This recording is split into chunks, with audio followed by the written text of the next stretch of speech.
Well, we're here to celebrate 20 years of Body Pump, so I thought that I'd tell you a little bit about the history of it. We actually created our whole program, the teacher training system and the idea of pre-choreographed classes in 1980, and we had at one point about 1,000 teachers throughout New Zealand and Australia.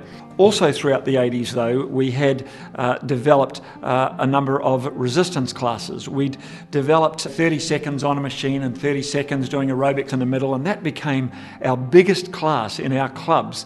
We also developed some dumbbell classes and some stretch band classes, and the dumbbell thing was popular, but a real difficult thing to run in the gym. You just had to have boxes and boxes and racks full of all different types of dumbbells.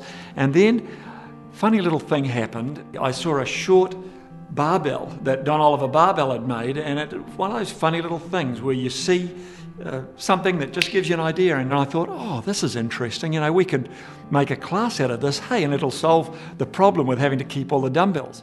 And so Jackie and I worked in our living room for 3 or 4 months and developed this class format, really developed the exact format that we still teach today around Body Pump in terms of the class structure.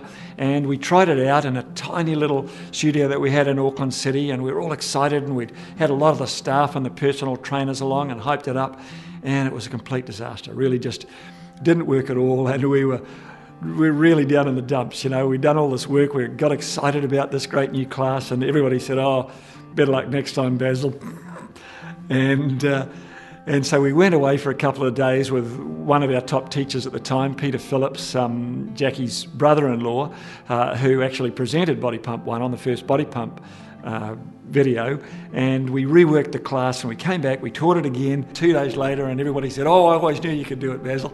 And it was a boomer. We were really pleased with it, and it was just lucky that, you know, that Jackie and Pete had sort of said, come on, Basil, let's have another go at it, don't trash it now, otherwise it would never have existed.